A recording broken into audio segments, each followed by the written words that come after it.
Hello dear legal aspirants, welcome to MK legal Shiksha the way of learning. आप सबकी demand के ऊपर minor act series हमने start कर दी है। माइनर एक्ट सीरीज क्यों स्टार्ट की गई है? क्योंकि देखिए, अभी एमपी एडीपीओ अपना एग्ज़ाम कंडक्ट करा सकता है, तो उसके लिए जो है आपके बहुत सारे माइनर एक्ट्स वहाँ पे दिए गए हैं। उसके सिलेबस का हमने बात किया था, जिसने नहीं देखा है वो वीडियो, उसका लिंक डिस्क्रिप्शन में जाके देख लें। अगर आप एम पी एडीपी एग्ज़ाम दे रहे हैं तो भी, अदरवाइज भी, ये कानून आपके लिए जानना बहुत ज़्यादा ज़रूरी है। ये जीके पॉइंट ऑफ व्यू से भी बहुत ज़्यादा इम्पॉर्टेंट है। ये आप किसी भी गवर्नमेंट जॉब की प्रिपरेशन कर रहे हैं वहाँ पे इससे रिलेटेड क्वेश्चंस पूछे जा सकते हैं, क्योंकि अभी 2021 में ये बहुत ही कंट्रोवर्शियल टॉपिक रहा है।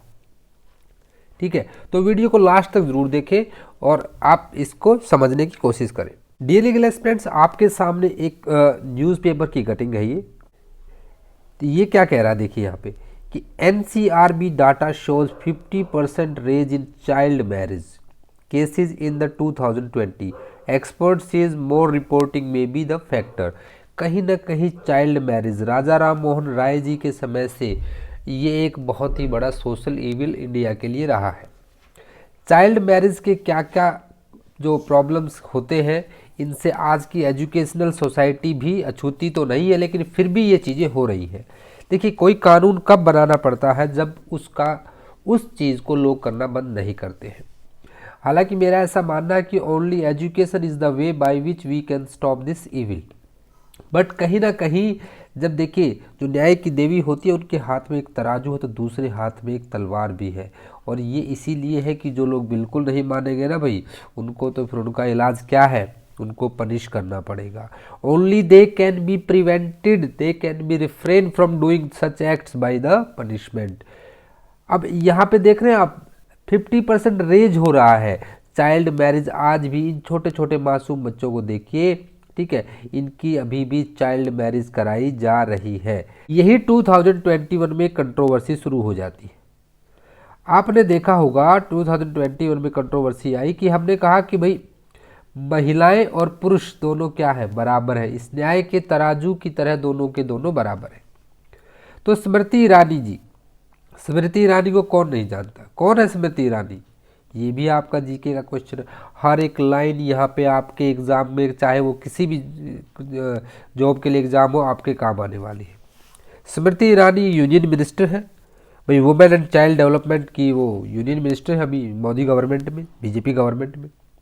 वो 2021 में कब? 21 दिसंबर 2021 को। दिन भी देख कितना अच्छा चूज किया उन्होंने, 21 ठीक है, यानी 21, फिर उसको पलट दिया 12, फिर उससे पलट दिया 21। इसको एक बिल लेकर आती है, कहाँ पे? हमारे पार्लियामेंट में। और बिल पेश किया जाता है कि जो महिलाएं हैं, लेडीज हैं, उनकी जो एज है, जो अभी कितनी है, अभी 18 ईयर्स है, उसको बढ़ा के कितना कर दिया जाए? 21 साल कर दिया जाए। अभी बॉयज़ की एज जो है मैरिज के लिए मिनिमम 21 ईयर्स होनी चाहिए, गर्ल्स की 18 होनी चाहिए। तो इनका कहना था कि गर्ल्स की भी 21 कर दी जाए, दोनों जब 21 साल के होंगे तभी शादी होगी। और इसके लिए उन्होंने काफ़ी एक जया जेटली कमेटी आई थी, उसकी रिपोर्ट को यहाँ पे रखा था, और उसके आधार पे और भी कई सारे अमेंडमेंट यहाँ पे किए गए। तो जब ये बिल आया, जब ऐसी न्यूज़ आप सुनते हैं, इसका times of India, the Hindu, सभी में इसके ऊपर कई सारे आर्टिकल्स भी आए थे। ये बहुत रिसेंट पुरानी बात नहीं, अभी दिसंबर की ही बात है। तो देखिए, यहाँ जब ये आया तो इस पर पूरे इंडिया में कंट्रोवर्सी स्टार्ट हो गई। जब कंट्रोवर्सी चल रही है तो भाई, वकील हो, कानून से जुड़े हुए हो, तो क्या आपके दिमाग में नहीं आया कि ऐसा क्या कानून है जिसकी वजह से चल रहा है? क्या आपको जानने की इच्छा नहीं हुई? Advocate must always be curious about knowing the facts which are related with the legal matters. So इससे पहले जब आपने दिमाग, तो आपको पता लगा कि यार एक एक्ट तो है। कौन सा एक्ट है? Prohibition of child marriage act 2006, जो कि चाइल्ड मैरिज को क्या करता है? डिसअलाउ करता है, कि चाइल्ड मैरिज नहीं कर सकते। पनिशमेंट भी पता है इसमें कितनी है? इसमें आपको 2 साल तक की सजा, वो भी रिगरस, और 1 लाख रुपीज का फाइन है। 1 लाख रुपए तक का फाइन का प्रावधान है। ये सारी चीज़ें आपको कब पता लगेगी? जब आप इस एक्ट को पढ़ोगे। जब आप इस एक्ट को पढ़ोगे। ये एक्ट आपके एग्ज़ाम पॉइंट ऑफ व्यू से भी आपके लिए बहुत इम्पोर्टेंट है, और क्योंकि आप लीगल फील्ड से जुड़े हुए हैं, सोशल रिफॉर्मर हैं, एडवोकेट ही वो लोग हैं जो कहीं ना कहीं सोसाइटी को क्या कर सकते हैं, रिफॉर्म ला सकते हैं। हिस्ट्री इज़ द विटनेस, जितने भी रिफॉर्म आए हैं उसमें एडवोकेट्स का बहुत बड़ा रोल रहा है। तो एक सोशल रिफॉर्मर होने के नाते भी आपका ये आपके लिए बहुत ही ज़्यादा इम्पोर्टेंट हो जाता है। तो in today's class we will understand the prohibition of child marriage act 2006 about its present condition, its past condition, its history, its provisions. बहुत छोटा सा एक्ट है, तो अगले 1 घंटे तक आप अपने साथ ना चाय कॉफ़ी लेकर बैठ जाइए और समझिए इन चीज़ों को। ये बहुत ही इंटरेस्टिंग होने वाली है, वीडियो को लास्ट तक जरूर देखना है। अब सबसे पहले मैं बात कर लेता हूँ हिस्ट्री की, क्योंकि हिस्ट्री को जानना बहुत जरूरी है। कभी किसी भी चीज़ को अगर आप पढ़ते हैं, you must understand the history of that particular act. History को बहुत जरूरी है जानना। अब आपको पता है जो चाइल्ड मैरिज एक्ट है पहली बार कब आया था? Child marriage restraint act first time कब आया था ये? जी हाँ, 1929 में आया था। कब आया था? अंग्रेजों के टाइम में। ब्रिटिश इंडिया जब था तब ये आया था। तो क्या अंग्रेज लेकर आए थे? क्या इंडिया में ये सुधार अंग्रेजों ने किया था? हमेशा अपने आप को एक इस एंगल में रख के देखिए कि क्या अंग्रेज इतने अच्छे थे, क्या हमारे यहाँ रिफॉर्म लेकर आएंगे? नहीं, वो इतने अच्छे नहीं थे। इतने अच्छे होते तो इंडिया को इतना लूटते नहीं। ठीक है, उनके साथ लोग सर लगाते, लॉर्ड लगाते, वो मुझे अच्छा नहीं लगता, बट लोगों की अपनी अपनी चॉइस होती है। चलिए, live it, that is a secondary thing. आपको बता दूं कि इसको शारदा एक्ट के नाम से भी जाना जाता है। शारदा एक्ट। अब आप जब शारदा एक्ट सुनेंगे तो आपको लगेगा किसी महिला का नाम होगा। ऐसा ही लगता ना कि किसी महिला का नाम होगा? नहीं, ये किससे नाम जुड़ा हुआ है? ये थे हमारे, जिनका नाम था हरबिलास शारदा। हरबिलास शारदा कौन थे? ये अजमेर के रहने वाले थे, और अजमेर में जब आपकी जो लेजिस्लेटिव असेंबली थी वहाँ पे क्या हुआ, इंडियंस को भी क्या है, सीट मिलने लगी थी, और वहाँ से ये चुनकर भेजे गए इलेक्टेड मेंबर थे। कहाँ से? अजमेर मारवाड़ का जो सीट थी वहाँ से लेजिस्लेटिव असेंबली में चुने गए। लेजिस्लेटिव असेंबली में हिस्ट्री को जानना भी बहुत जरूरी है। लेजिस्लेटिव असेंबली के मेंबर थे, और ये पहली बार 1927 में बिल लेकर आए for the protection of child marriage, कि चाइल्ड मैरिज को बंद किया जाना चाहिए। इससे पहले जो राजा राम मोहन राय जी के वजह से क्या बंद हुआ था आपका? सती प्रथा बंद हुई थी। ठीक है भाई, विडो मैरिज स्टार्ट हुई थी, बहुत सारे रिफॉर्म्स आए। ऐसा नहीं है कि हर सोसाइटी में कुछ न कुछ रिफॉर्म्स की ज़रूरत होती है। हमेशा जब लीगल स्टूडेंट है तो आप न्यूट्रल होकर देखें कि उस चीज़ का क्या इफेक्ट पड़ा। तो जब ये बिल आया तो यहाँ पे ब्रिटिशर्स क्या खुश हुए? नहीं, ब्रिटिशर्स अफसर ने इसका काफ़ी अपोज किया। लेकिन प्रॉब्लम क्या थी कि लेजिस्लेटिव असेंबली में अभी कौन बन गए थे? हिंदूज और मुस्लिम्स। ये लोग जो इंडियंस थे इनका भी पार्टिसिपेशन हो गया था, और ये उनके प्रति जो लॉयल थे, तो वो लॉयल्टी उनकी कहीं ना कहीं खतरे में पड़ जाती अगर वो इनकी बातों को अपोज करते। इस वजह से इसको कहाँ भेजा गया? इस बिल को भेजा गया जोशी कमेटी के पास। ये भी मुद्दा उठा किसी इंडियन के पास ही भेजा जाए, इसीलिए मोरपंत विश्वनाथ जोशी जो थे वो इसके हेड बनाए गए, और इसमें महिलाएं भी मेंबर रही। कहीं ना कहीं अगर इस एक्ट को मैं बताऊं तो वुमेन एम्पावरमेंट में वुमेन्स का बहुत बड़ा रोल है। वुमेन ने ही जो उस वक्त की मोतीलाल नेहरू के नेतृत्व में काफ़ी स्लोगन्स हुए, बहुत सारे इन चीज़ों को हाई लेवल तक उठाया गया, और तब जाके ये बिल पास हुआ। जोशी कमेटी की रिपोर्ट आ गई, और उस रिपोर्ट के आधार पर 28 सितंबर 1929 को ये बिल क्या हो गया? पास हो गया, इनेक्ट कर दिया गया, इनेक्टेड। और उसके बाद 29 सितंबर को ही ये क्या आ गया? इनफोर्स में आ गया। It came into the force. और यहाँ पे क्या रखा गया? देखिए यहाँ पे जो गर्ल्स थी, गर्ल्स के लिए जो एज रखी गई वो 14 ईयर्स की रखी गई, और जबकि बॉयज़ के लिए ये एज कितनी रखी गई, 18 ईयर्स रखी गई। तो पहले जो कानून था उसमें लड़कियों की उम्र कितनी थी, 14 साल, और अब लड़कों की 18 साल। मिनिमम शादी की एज ये होगी, और इससे नीचे जो शादी करेंगे उसे किस में काउंट किया जाएगा, चाइल्ड मैरिज में काउंट किया जाएगा। ठीक है, तो यहां तक की हिस्ट्री आपको पता लगी। यह है प्री इंडिपेंडेंस की हिस्ट्री, आज़ादी से पहले जो कुछ हुआ। अब आते हैं आफ्टर इंडिपेंडेंस, जब हम आज़ाद हो गए। इंडिपेंडेंस के बाद क्या हुआ, इस एज को रिवाइज किया गया। किस एज को, कि जो गर्ल्स थी, गर्ल्स के लिए एज 15 साल कर दी गई, और बॉयज़ के लिए ये एज कितनी रही, 18 साल ही रही। फर्दर इस एज को चेंज किया गया, और बाद में गर्ल्स के लिए 1967 के पास इसको 18 साल कर दिया गया, और बॉयज़ के लिए 21 ईयर्स कर दिया गया। ठीक है, ये बहुत सारे अमेंडमेंट इसमें होते रहे। और फाइनली इन 2006 एक एक्ट पास होता है, जिस एक्ट में इसको पूरे एक्ट को रिपेल कर दिया जाता है और एक नया एक्ट लेकर आया जाता है, जहाँ पे प्रावधान क्या क्या है कि चाइल्ड मैरिज की वैलिडिटी क्या होगी, क्या वॉइड होगी या वॉइडेबल होगी। ठीक है, पनिशमेंट्स क्या क्या होंगी, क्या पनिशमेंट्स मिलेंगी, और वहीं पे एक चाइल्ड मैरिज प्रोटेक्शन ऑफिसर भी लगा। Child marriage protection officer government के द्वारा अपॉइंट किया जाएगा, जिसका काम होगा इन चीज़ों को रोकना।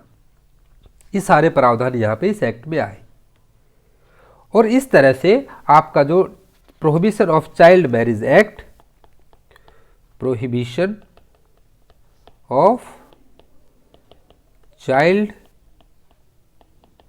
मैरिज एक्ट 2006 एग्जिस्टेंस में आया। This is act number 6 of 2007। ठीक है, अब ये एक्ट जो है 10 जनवरी 2007 को पास हुआ, यानी कि अपने प्रेसिडेंट जी के सिग्नेचर इस पे हो गए, और इसको इसकी डेट ऑफ इनेक्टमेंट कहा जाता है। तो आपने देखा कि जो आपका protection of child marriage act है, protection of child marriage act 2006, सबसे पहला इंपॉर्टेंट चीज़ क्या है कि डेट ऑफ इन्फोर्समेंट क्या है इसकी, 1 नवंबर 2007। और इनेक्ट कब हुआ था, तो उसको हम क्या कहते हैं, enactment date, date of enactment, वो आपकी यहाँ पे 10 जनवरी 2007। ठीक है, टोटल अगर सेक्शंस की बात करें तो टोटल सेक्शन इसके अंदर 21 है। 21 सेक्शंस में इसको डिवाइड किया गया है। ठीक है, बहुत इजी सा है, ज़्यादा डिफ़िकल्ट नहीं है। बस यहाँ पे एज जो रहेगी आपकी गर्ल्स के लिए 18 ईयर्स रहेगी मैरिज की मिनिमम, और बॉयज़ के लिए 21 ईयर्स रहेगी। इसको हम आज पूरा कंप्लीट कर देंगे इसी protection of child marriage act PCMA 2006। इसका एक बाइफर्केशन कर लेते हैं, इसको समझना हमारे लिए इजी हो जाएगा। सबसे पहले तो हम इसको लेते हैं एप्लीकेबिलिटी में, कि कहाँ पे ये एप्लीकेबल होगा। एप्लीकेबिलिटी देख लेते हैं। एप्लीकेबिलिटी में जाएंगे तो देखिए सेक्शन 1 शॉर्ट टाइटल एक्सटेंड में आ जाएगा, और लास्ट में सेक्शन 21 जो कि रिपेल के बारे में बताता है। सेकंड पार्ट आ जाता है डेफिनेशंस का, कि डेफिनेशंस क्या क्या होंगी। डेफिनेशंस का यहाँ पे अगर देखा जाए तो सेक्शन 2 के अंदर डेफिनेशंस है, इसके अलावा सेक्शन 16 में डेफिनेशन भी दी गई है, और साथ ही साथ उसके बारे में बताया भी गया है चाइल्ड प्रोटेक्शन ऑफिसर कौन होगा। ठीक है, फिर आ जाते हैं कि पनिशमेंट किसको क्या क्या मिलेंगी। पनिशमेंट से आपको इसको याद रखना है, और ये CRPC से गवर्न होगा कि CPC से, तो ये CRPC से गवर्न होना है। ठीक है, तो कॉग्निजेबल ऑफेंस होगा और नॉन बेलेबल होगा, ये बात भी यहीं पे बता दी गई है, irrespective of the schedule 1 of the CRPC। तो इसको इस वे में आज हम पढ़ेंगे, बहुत ईजी है। अब हम अपने बेर एक्ट पर चलते हैं। तो हमारे बेर एक्ट में अगर आप देखेंगे अरेंजमेंट सेक्शंस की, तो जो चाइल्ड प्रोटेक्शन मैरिज एक्ट है इसके अंदर टोटल 21 सेक्शंस दिए गए। ये बस इतना ही बेर एक्ट है। सबसे पहला सेक्शन हर एक बेर एक्ट में आपने देखा शॉर्ट टाइटल एक्सटेंड के बारे में बताता है। सेक्शन 2 डेफिनेशंस की बात करता है। टोटल यहाँ पे आपको 6 डेफिनेशंस पढ़ने को मिलेगी, जिसमें से 2 या 3 इंपॉर्टेंट है। सेक्शन 3 जो बात करेगा, ये child marriage to be voidable at the option of contracting party being a child. Smriti Irani ji जो अभी बिल लेकर आई थी, वहाँ पे सबसे बड़ी कंट्रोवर्सी यहाँ भी थी कि जो अभी 2 साल का समय दिया गया है कि मान लीजिए कोई ए और बी की शादी होती है, ए यहाँ पे चाइल्ड है, तो इसके पास 2 साल का समय रहेगा when he attains the age of majority. जब ये 18 साल की हो जाएगी तो 20 साल की एज तक जो भी बच्चा हो, चाहे वो लड़का हो या लड़की, 20 साल की एज तक वो अपनी जो शादी को क्या है वॉइडेबल बना सकता है।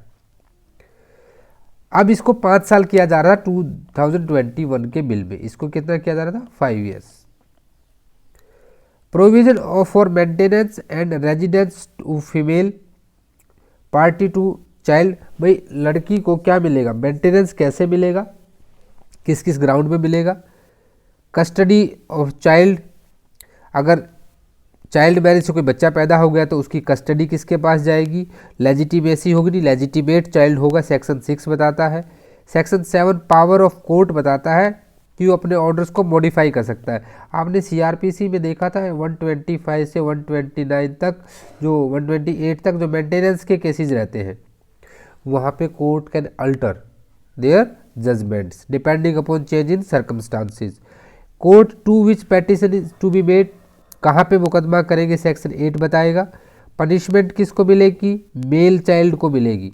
ये एक चीज़ याद रखना, चाइल्ड मैरिज एक्ट में कभी भी फीमेल को यहाँ पे पनिश नहीं किया जाएगा। दूसरी चीज़ क्या है, यहाँ पे एक ही पनिशमेंट आपको बस याद रखनी है, 2 ईयर्स एंड फाइन। इस एंड को थोड़ा सा चेंज करना है सिर्फ सेक्शन 9 में। सेक्शन 9 में ये और हो जाता है और फाइन, ठीक है, या जुर्माना, 2 साल की सज़ा या जुर्माना। फाइन कितना है 1 लाख। बाकी कितने भी हो आपको सिर्फ यही मिलेगी, सिर्फ इसका डिस्क्रिप्शन चेंज होता है। 9 में रिग्रेस है, 10 में रिग्रेस है, उसके बाद ये अलग अलग तरह से डिस्क्रिप्शन चेंज होता है। लेकिन एमसीक्यू जो अगर आपसे पूछा जाएगा तो आप 2 ईयर्स और 1 लाख, 2 चीज़ें पक्का याद रखें अपने दिमाग में। इससे आपको करेक्ट आंसर चूज करने में ईजी रहेगा। अगर कोई शादी करवाता है तो उसे क्या सज़ा मिलेगी, कोई प्रमोट करता है तो उसे क्या सज़ा मिलेगी। माइनर चाइल्ड की जो शादी है वो वाइड एब इनिशियो होगी कुछ सरकमस्टांसिस में, वो बताई गई है। Power of court to issue the injunction, भाई आदेश व्यादेश जारी कर सकता है कोर्ट, ठीक है। अगर व्यादेश की उल्लंघना कोई उल्लंघन करेगा तो क्या हो जाएगी, शादी वॉइड समझी जाएगी। 15 सीधी सी बात करें, सीआरपीसी में आपने पढ़ा था कॉग्निजेबल और नॉन बेलेबल। कॉग्निजेबल ऑफेंस का क्या मतलब होता है बताइए। कॉग्निजेबल ऑफेंस कहाँ पढ़ते हैं आप, 2 के सी में CrPC, section 2 clause C CrPC 1973 में। कॉग्निजेबल का मतलब होता है जहाँ पे police officer can arrest you without warrant, उसे कहा जाता है कॉग्निजेबल ऑफेंस। एंड कौन से ऑफेंस कॉग्निजेबल होंगे, सीआरपीसी का शेड्यूल 1 बताता है, लेकिन इस सेक्शन में स्पेशली बताया गया है, स्पेशल लॉ के अंदर भी ये चीज़ मेंशन की गई है। चाइल्ड मैरिज प्रोहिबिशन ऑफिसर, ये सबसे इंपॉर्टेंट सेक्शन है, ठीक है, इसको याद रखना। स्टेट गवर्नमेंट अपॉइंट करती है child marriage prohibition officer to be a public servant. Public servant की डेफिनेशन हम कहाँ पढ़ते हैं, सेक्शन 21 इंडियन पीनल कोड में। तो उसके तहत क्या है, चाइल्ड प्रोटेक्शन जो ऑफिसर होगा प्रोहिबिशन ऑफिसर, उसको भी पब्लिक सर्वेंट की कैटेगरी में लिया जाएगा। अब अगर वो गुड फेथ में कोई एक्शन लेता है तो भैया उसको प्रोटेक्शन मिलेगी, ठीक है। ऐसा नहीं है कि उस बेचारे को उसी के खिलाफ तुम मुकदमा कर दोगे।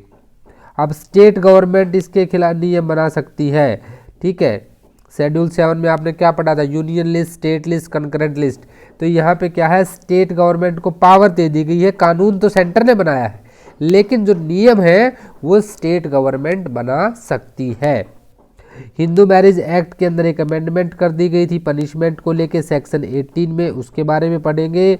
और 21 क्या कहता है कि जो पुराना एक्ट था 1929 का, वो रिपील हो गया है। और अगर कोई पेंडिंग मुकदमे चल रहे थे पुराने कानून से, तो वो ऐसे ही ट्रीट होंगे मानो कि वो कानून आया ही ना हो। ये आपका ओवरऑल एक पूरा बेसिक स्ट्रक्चर था। तो इससे देखिए, जब बेयर एक्ट का एक बेसिक स्ट्रक्चर आपके माइंड में आ गया तो अब इसको पढ़ने में और भी ज़्यादा आपको एंजॉय आएगा। चलिए अब स्टार्ट करते हैं अपने बेयर एक्ट को। एक बेसिक आइडिया मिल गया। अब किसी भी जर्नी पे जाने से पहले आपको पता होना चाहिए जर्नी कैसी है, कहाँ कहाँ जाएगी। जर्नी पता होगी तभी जर्नी करने का मज़ा भी आएगा। चलिए पेन की विड्थ को थोड़ा सा बढ़ा लेते हैं और we will start the prohibition of child marriage act. MCQ side से हम ज़्यादा कवर करते हुए चलेंगे और कॉन्सेप्ट को भी समझेंगे। सबसे पहला एमसीक्यू ये कौन सा एक्ट है? Act number 6 of 2001 MCQ. ठीक है, इसको यहाँ से लिख लीजिए अपने बेयर एक्ट में। इसका डेट ऑफ इनेक्टमेंट क्या है? राष्ट्रपति जी ने किस दिन हस्ताक्षर किए थे? 10 जनवरी 2007 को। Date of enactment. ठीक है भाई, एमसीक्यू। Next MCQ. अब सबसे इम्पॉर्टेंट चीज़ आती है किसी भी एक्ट की प्रीएम्बल। अगर आपको प्रीएम्बल उसकी पता है तो you come to know about the objective of that act. भाई प्रस्तावना क्यों बनाई जाती है किसी भी कानून की? क्योंकि प्रस्तावना जो है वहाँ पे जो हमारा पार्लियामेंट है उसके उद्देश्य को दिखाती है।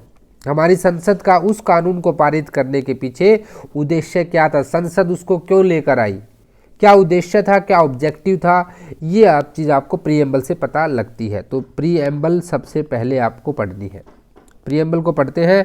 N act to provide the prohibition of सोलिमनाइजेशन of child marriage and for the matters connected therewith and incidental thereto. यानी कि इसका उद्देश्य क्या है कि जो बाल विवाहों के अनुष्ठान के प्रतिषेध और उससे संबंधित या उसके आनुषंगिक विषयों का उपबंध करने के लिए अधिनियम, यानी कि चाइल्ड मैरिज रोकनी है। देखिए सबसे बड़ा पहला उद्देश्य क्या है, अब ऑब्जेक्टिव क्या है? Prohibition of सोलिमनाइजेशन of child marriage first, and for the matters connected therewith incidental thereto, उससे जुड़े हुए मामलों को डील करने के लिए बनाया गया है। भाई रोकना तो है ही, लेकिन अगर हो गई है तो होने के बाद मेंटेनेंस कैसे मिलेगा, चाइल्ड की लेजिटिमेसी क्या होगी, उसके बाद लड़की कहाँ पे रहेगी, उसके बाद अगर उसको पनिश करना है तो क्या पनिश किया जाएगा, ये सारी की सारी चीज़ें प्रीएम्बल में बताई गई हैं। दो यहाँ पे ऑब्जेक्टिव निकल कर आते हैं। अब बात कर लेते हैं कि ये act short title extend section 1 में भाई इसको क्या कहा जाएगा? Prohibition of child marriage act 2006। यहाँ हमने इसका नामकरण कर दिया। क्या कर दिया? नामकरण। It extends to whole India. किस पे? Whole India. ये except state of Jammu and Kashmir भूल जाइए। क्यों भूल जाए? क्योंकि 31 अक्टूबर 2019 से क्या हो गया है, आपका वहाँ पे जम्मू एंड कश्मीर हटा दिया गया है। J&K reorganization act, act number 34 of 2019। So again one more MCQ, जहां पे एमसीक्यू का मैं खाली एम लिख रहा हूं, यू अंडरस्टूड दैट। उसके बाद it applies also to all. ये टेरिटोरियल इसका जो रिस्ट्रिक्शन है, क्या बता रहा है? टेरिटोरियल। लेकिन सब्जेक्ट मैटर क्या किस किस पर लागू होगा? All citizens of India without and beyond India. Again MCQ, ये पूरे भारत पर लागू होगा और ऐसे नागरिक जो भारत के बाहर या भारत के परे, देखिए अगर इंडियन सिटीजन चाहे वो इंडिया में या कहीं भी रह रहा है, अगर वो इंडियन सिटीजन है तो उसके ऊपर लागू होगा। तो अपने माइंड में क्लियर कर ले कि ये किसी पर्टिकुलर रिलीजन के ऊपर लागू होने वाली बात नहीं कह रहा है। ठीक है, ये हर एक इंडियन सिटीजन के ऊपर लागू होगा। लेकिन इसका भी एक प्रोवाइजो है। This proviso is important. Nothing contain in this act shall apply to the renoncants of the UT of Pondicherry. ये रिनोनकेंट्स क्या होते हैं? जो फ्रेंच थे, फॉरेन फ्रेंच कंट्री के जो लोग जो पौंडीचेरी में आके रहने लगे थे, उनके ऊपर लागू नहीं होता। वो अपने फ्रेंच लॉ से गवर्न होते हैं। वहाँ पे अमेंडमेंट हो चुका है इसमें, और वह उनके लिए दोनों की एज 18 ईयर्स है, गर्ल्स की भी और बॉयज़ की भी। ठीक है। लेकिन आपके लिए इम्पॉर्टेंट ये है कि आपको ये प्रोवाइजो पता होना चाहिए कि ये इसके ऊपर लागू नहीं होता है। इसके अलावा सभी सिटीजन्स पर, चाहे वो with in India, beyond India, कहीं भी हो, सब पर लागू होगा। अंडरस्टूड। अब तीसरा कह रहा है कि इसकी enforcement, it shall came in to the force on such date, which date, 1 November 2007। Again MCQ, this is also MCQ। As the central government may by notification in official gazette appoint, then different dates may be appointed for different state. Any reference in any provision commencement of this act shall be construed in relation to any state as a reference to the coming into force of that provision in that state. अलग अलग राज्यों के लिए अलग तिथि हो सकती है, लेकिन सेंट्रल गवर्नमेंट के हिसाब से ये 1 नवंबर 2007 को क्या हो गया था, आपका लागू हो गया था। ठीक है, सो रिमेंबर दिस थिंग। अब यहाँ पे सेक्शन 1 आपका क्लियर हो जाता है। सेक्शन 1 क्लियर है। इसके साथ सेक्शन 21 को भी पढ़ डालिए। किसको? सेक्शन 21 को। सेक्शन 21 को हम लास्ट में ही पढ़ लेंगे। वो इतना कह रहा है कि पुराना जो एक्ट था 1929 का, वो रिपील हो गया। अगर कोई केस पेंडिंग है तो वैसे ही ट्रीट होंगे, मान लो कि एक्ट पास ही ना हुआ हो। तो दो सेक्शन तो निकल गए। अब आते हैं डेफिनेशंस पर। सबसे पहली डेफिनेशन देखिए, जब किसी भी एक्ट को किस लिए बनाया गया है, चाइल्ड के लिए बनाया गया है, तो सबसे पहले कौन आएगा? चाइल्ड आएगा। 2A child. चाइल्ड का मतलब क्या है? Who has not completed 21 years of age if male. अगर लड़का है तो भाई जिसकी 21 साल उम्र नहीं हुई है। इंडियन मेजोरिटी एक्ट क्या कहता है? इंडियन मेजोरिटी एक्ट तो आपको कह रहा है कि 18 साल होना चाहिए। ठीक है, लेकिन इसके हिसाब से, इस कानून के हिसाब से अगर आप जाएंगे, देखिए इंडियन मेजोरिटी एक्ट कब का है? 1875 का है। उसने मेजोरिटी की एज 18 साल रखी है, इररिस्पेक्टिव ऑफ जेंडर। ठीक है, लेकिन यहाँ पे लड़का है तो 21 साल और लड़की है तो 18 साल। इससे नीचे अगर कोई है तो उसे क्या समझा जाएगा? चाइल्ड समझा जाएगा। यानी किसी लड़के की अगर 20 साल की उम्र में शादी कर दो और लड़की भी 20 साल की हो तो वहाँ पे लड़की चाइल्ड नहीं है, लेकिन लड़का चाइल्ड में आएगा और वो चाइल्ड मैरिज काउंट होगी। ठीक है, ये चाइल्ड की डेफिनेशन। फिर चाइल्ड मैरिज क्या होगी? देखिए एक्ट के हिसाब से लॉजिक लगाइए। पहले चाइल्ड को डिफाइन किया, फिर चाइल्ड मैरिज को डिफाइन किया। Marriage to which either of the contracting party is a child, जिनमें से कोई भी पार्टी चाइल्ड हो। जैसे हमने हमारे एग्जाम्पल में भी लड़का जो है यहाँ पे चाइल्ड था।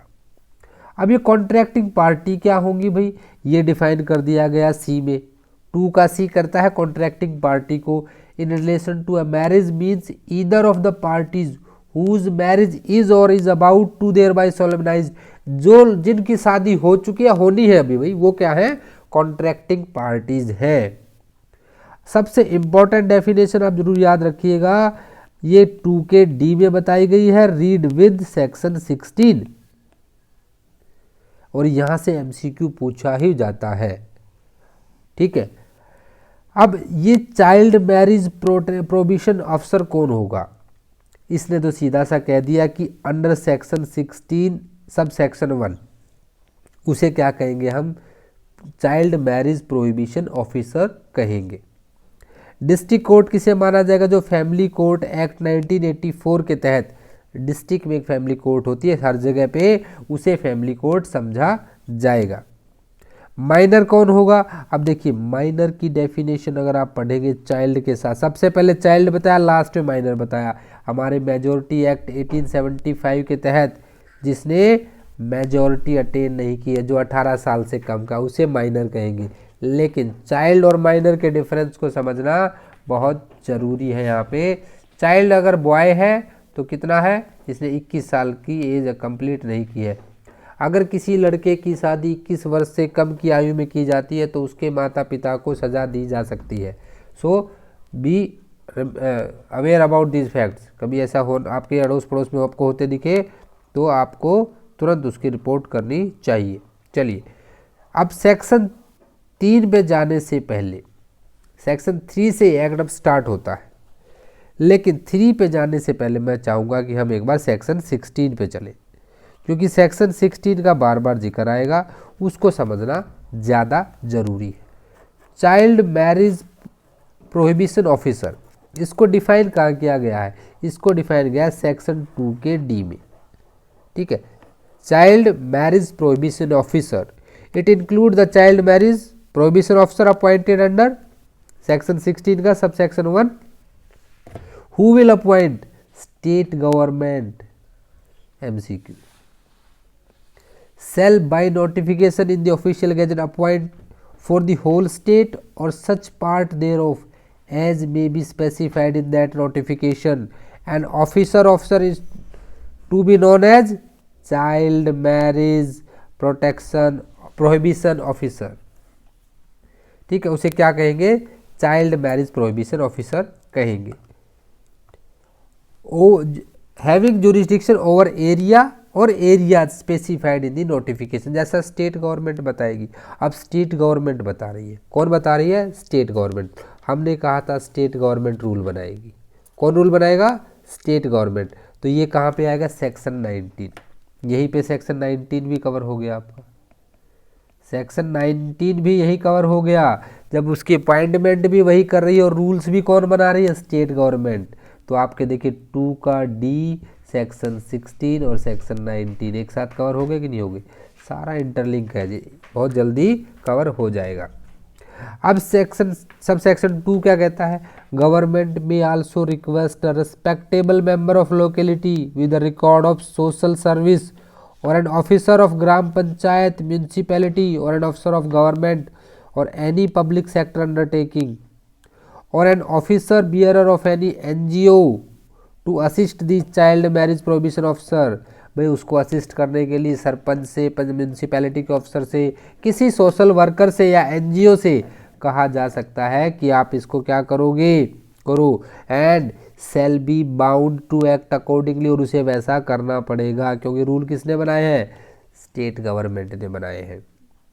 अब एक क्वेश्चन आपसे कई बार पूछा जाता है कि duty of child marriage prohibition officer कहाँ दे रखी है, the duty of child marriage prohibition officers are given under, तो आपको याद रखना है 16 का sub section 3, section 16 sub section 3। ये MCQ पहले पूछा जा चुका है, प्लीज मार्क इट। क्या क्या ड्यूटीज आएंगी, to prevent solemnization of child marriage, इसलिए तो बनाया गया, नाम से ही है child marriage prohibition officer, by taking such action as he may deems fit, जैसा उसको उचित लगेगा। He will collect evidence for the effective prosecution of the person contravening the provision of this act, एक तरह से पब्लिक प्रोसिक्यूटर की तरह काम करेगा, IO की तरह भी काम करेगा। To advise either individual case counsel the residents of locality generally not to indulge in promoting, helping, aiding and allowing solemnization child marriage, लोगों में अवेयरनेस फैलाएगा।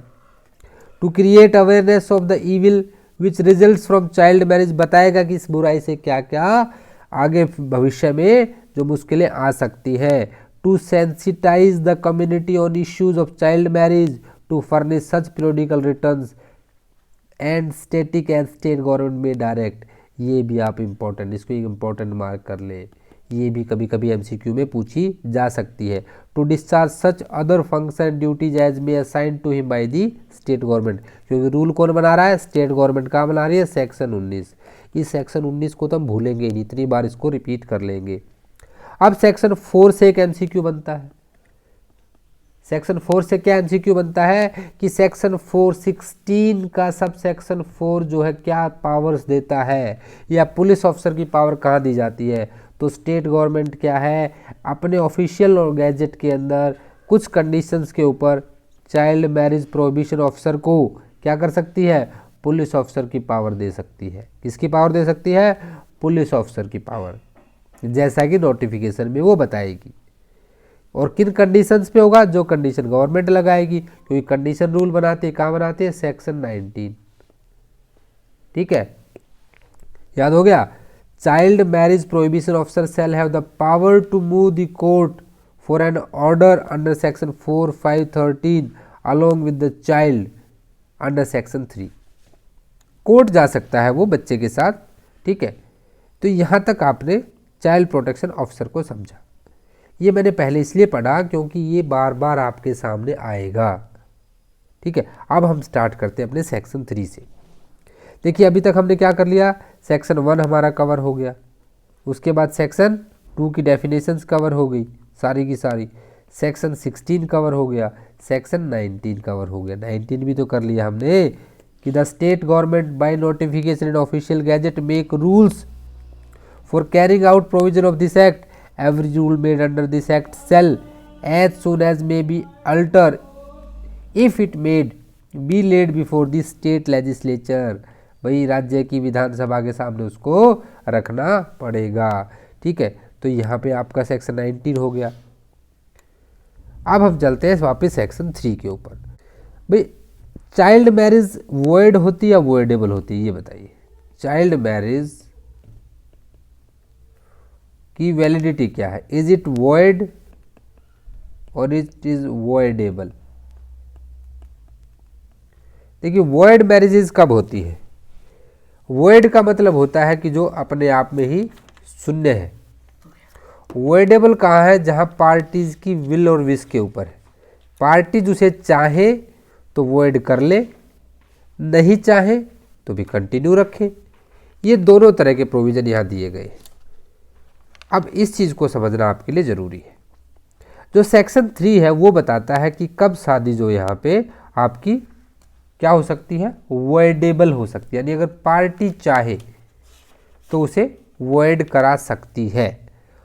और सेक्शन 14 आपको बताता है कि शादी वॉइड कब होगी। सेक्शन 3 और सेक्शन 14 दो तरह से आपको बताता है।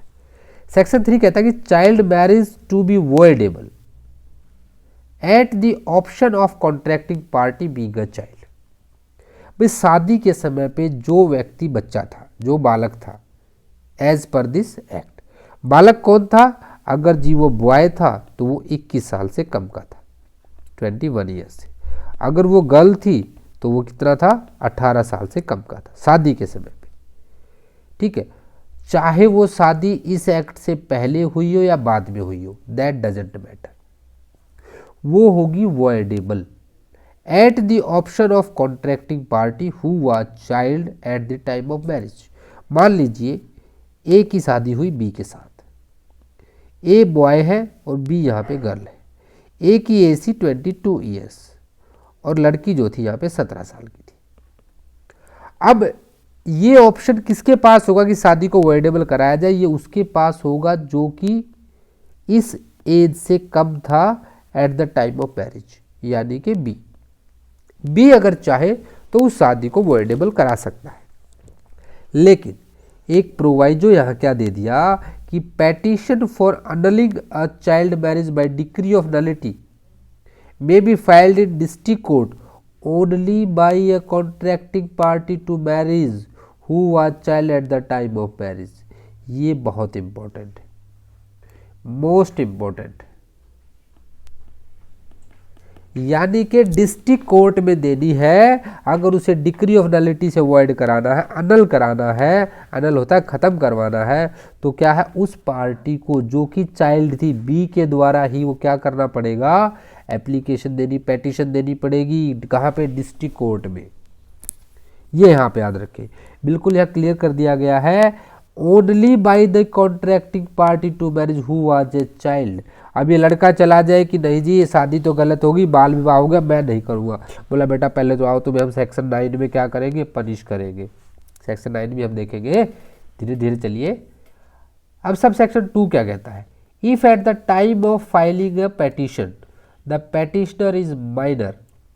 अब ये तो बात कब आता है, ये प्रोवाइजो कब लागू होता है, जब लड़का या लड़की जो कि चाइल्ड था at the time of marriage adult बन चुका है। अडल्ट किससे बन चुका है, आपका जो मेजॉरिटी एक्ट है, मेजॉरिटी एक्ट कब का था हमारा, 1875, यानी कि 18 साल की एज को अचीव कर चुका है। लेकिन अभी वो अचीव नहीं किया है, अभी वो 17 साल ही है और शादी होगी। शादी के बाद इस लड़की को पता लगा कि नहीं ये गलत है और ये 17 साल 5 महीने की थी, तब जाके ये क्या करना चाहती है, शादी को वॉइडेबल बनाना चाहती है। तो अब ये केस कैसे करेगी, तो ये पेटिशनर कौन होगा इसमें, ये लड़की जो कि माइनर है, तो माइनर है तो कैसे केस लेके जाएगी, या तो अपने गार्जियन के थ्रू या नेक्स्ट फ्रेंड के थ्रू अलोंग विद, देखिए हर गार्जियन और नेक्स्ट फ्रेंड अलोंग विद, साथ में कौन जाएगा, चाइल्ड मैरिज प्रोहिबिशन ऑफिसर। कहाँ पॉइंट किया गया था, सेक्शन 16 में, किसके द्वारा, स्टेट गवर्नमेंट के द्वारा, इसीलिए हमने इसको पहले पढ़ा था। अंडरस्टूड। अब सब सेक्शन 3 कहता है कि the petition under this section may be filed at any time but the child filing the petition completes 2 years of attaining the majority. अभी जो 2021 में बिल आया था, यहाँ सबसे बड़ी कंट्रोवर्सी अभी थी। 2021 में हमने बात की 21 दिसंबर 2021 को पार्लियामेंट के अंदर स्मृति ईरानी जी के द्वारा, जो कि यूनियन मिनिस्टर है वुमेन एंड चाइल्ड डेवलपमेंट की, एक बिल लेकर आया गया जो चाइल्ड मैरिज के लिए एज के अंदर चेंजेस लाने थे। सबको कंट्रोवर्सी में पता है कि वहाँ पे गर्ल्स और बॉयज़ की जो एज है दोनों को 21 साल करने को लेकर ये कंट्रोवर्सी थी। लेकिन उसमें एक और अमेंडमेंट आया था उस बिल में जो कि प्रपोज था। अभी तक ये बिल पास नहीं हुआ है, रिमेंबर दिस थिंग। जब तक उसको पार्लियामेंट पास नहीं करता, प्रेसिडेंट साइन नहीं कर देते, वो तब तक क्या रहता है, बिल रहता है। और जब उस पर प्रेसिडेंट के हस्ताक्षर हो जाते हैं, दैट बिकम्स एक्ट। इसीलिए हम डेट ऑफ इनैक्टमेंट पढ़ते हैं। तो अभी तक ये बिल है, पेंडिंग है, ठीक है। तो अभी ये विंटर सेशन में पास नहीं हो पाया। अब देखते हैं आगे इसमें क्या होता है, वो फ्यूचर की बात है। अब उसमें यहाँ भी एक चेंज प्रपोज किया गया है 2021 में। क्या प्रपोज किया गया कि जो 2 साल है इसको बढ़ा के कितना कर दिया जाए, 5 साल कर दिया जाए। यानी पहले कोई बच्चा 20 साल की उम्र तक केस ला सकता था उस मैरिज को वॉइडेबल बनाने के लिए, अब कितना हो जाएगा, अब 23 साल हो जाएगा। देखिए शादी की जो वैलिडिटी है वो 21 और 18 से ही होगी, लेकिन जो केस फाइल करने की है वो सिर्फ 18 से होगी। चाहे लड़का या लड़की, दोनों के लिए केस फाइल करने के लिए age of majority will be 18 years। So remember this point. प्रपोज कितना है, 5 साल है। ये इंटरव्यू में पूछा जा सकता है, एग्जाम में आने के चांसेस बहुत रेयर है। चलिए अब चलते हैं अपने नेक्स्ट सेक्शन, सब सेक्शन 4 के ऊपर। सब सेक्शन 4 क्या कहता है कि जब भी ऐसी decree of nullity district court grant करता है तो एक ऑर्डर बनाता है, make an order directing both the parties to the marriage and their parents or their guardians to return the other party. भाई जो शादी में लिया दिया धन माल, जो भी अंगूठी जवाहरात, सारा सामान एक दूसरे को क्या किया जाए, वापस किया जाए। या फिर सामान तो जी हमने खर्च कर दिया, सारा सामान तो जी खाना पीना खिलाया, शादी में इतना कि बड़ा टेंट लगाया था, बहुत सारे मेहमान आए थे, खर्चा बहुत हुआ था, तो उसके लिए क्या पैसे दो भाई, ठीक है। From the other side an amount equal to the value of such valuable ornaments और अदर गिफ्ट्स एंड मनी। तो क्या करना है भाई, पैसों में उनका हिसाब किताब, शादी में जो खर्चा पानी हुआ वो सब बराबर करा देगा।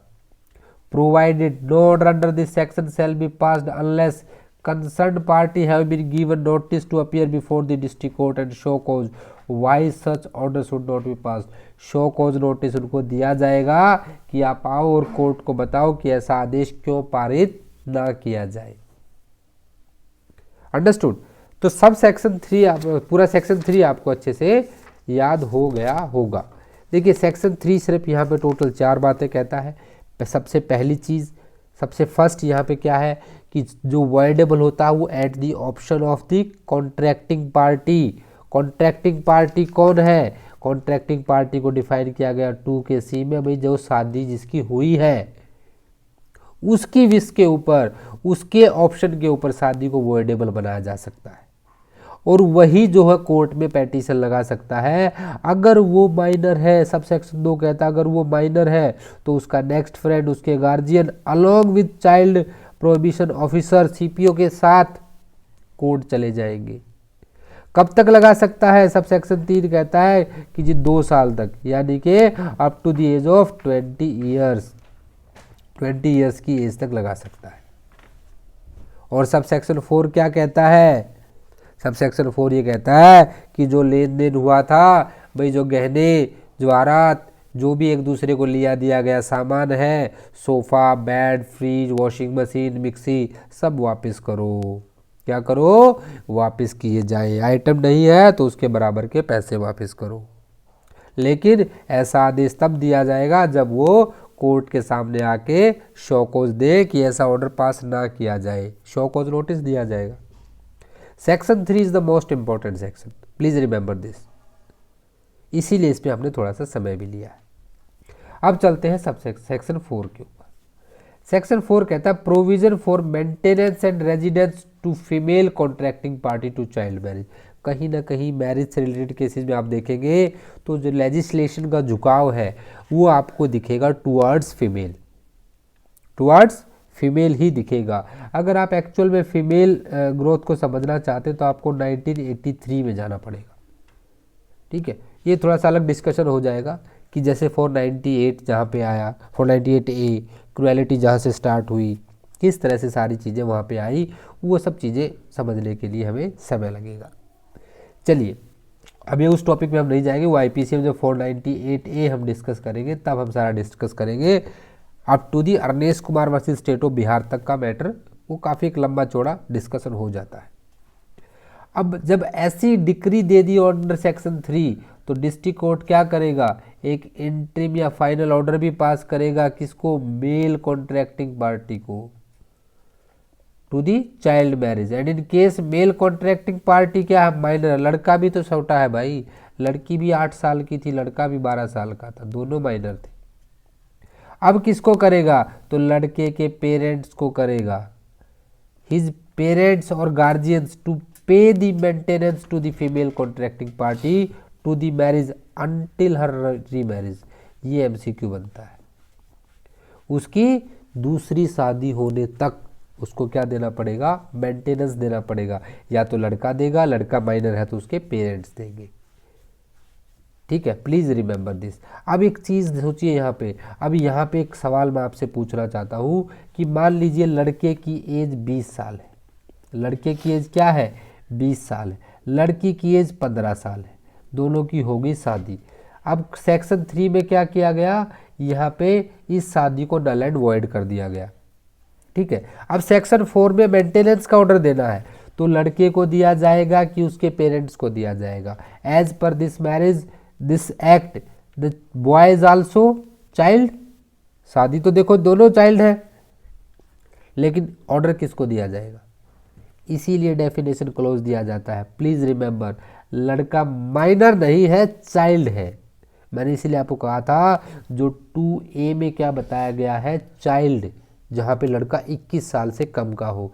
और 2F में क्या बताया गया है? माइनर, जिसने 18 साल की एज अचीव नहीं की है एज पर मेजोरिटी एक्ट। तो यहाँ पे क्या है? लड़के को ही बोला जाएगा, पेरेंट्स को नहीं। Please remember this thing. Subsection 2 कहता है the quantum of maintenance payable shall be determined by district court. अब किस आधार पर किया जाता है? तो रिमेंबर, ये भी बहुत इंपॉर्टेंट एमसीक्यू है, बहुत ही इंपॉर्टेंट एमसीक्यू है कि किस आधार पर लड़की को मेंटेनेंस दिया जा सकता है। सबसे पहली चीज तो क्या है?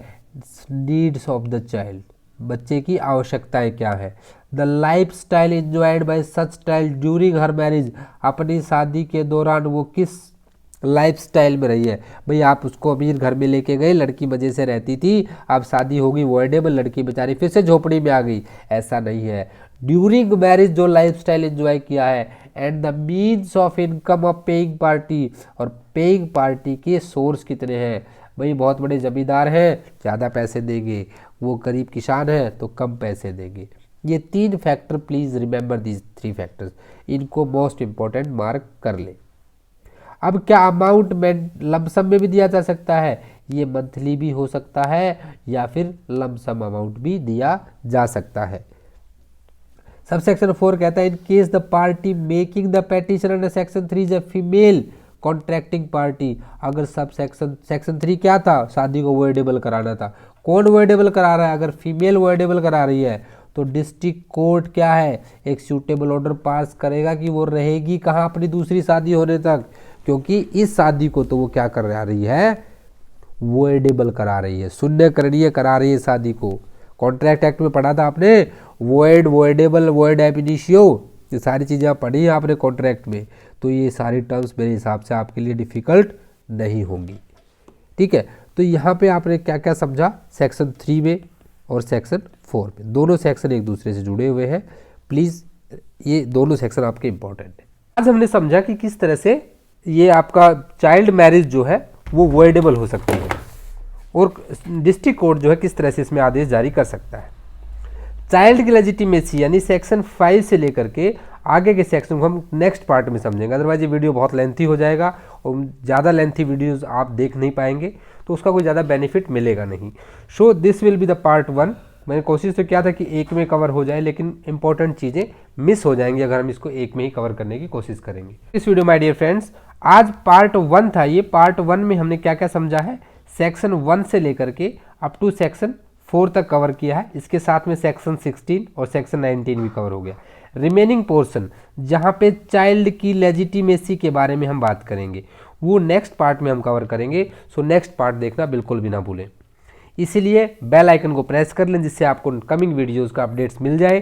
चैनल को सब्सक्राइब जरूर कर लें।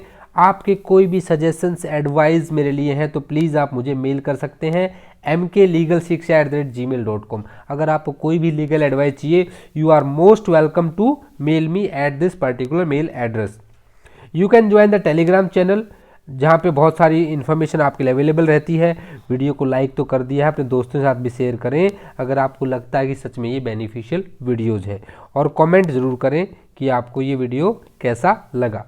मिलते हैं नेक्स्ट पार्ट में with the child protection act के अदर प्रोविजंस के साथ। तब तक के लिए जय हिंद, जय भारत।